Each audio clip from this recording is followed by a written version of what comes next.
This morning's Workers Wanted is for those of you who want to help bring back a bit of Ann Arbor history to the city's food and beverage scene.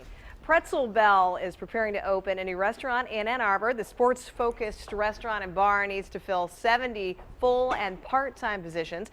Jobs include line and prep cooks, servers, bartenders, bussers, dishwashers, and hosts. And if you're interested, you need to apply on site at Pretzel Bell. It's located at 226 South Main Street in Ann Arbor, and you can drop anytime from 10 a.m. until 7 Monday through Friday, or from 10 to 4 on Saturday. And you should bring your references with you, as well as a resume highlighting prior restaurant industry experiences. And if you have a team first mentality, you're enthusiastic and eager to learn, you'll stand out. We'll have more information for you on WXYZ.com/workerswanted.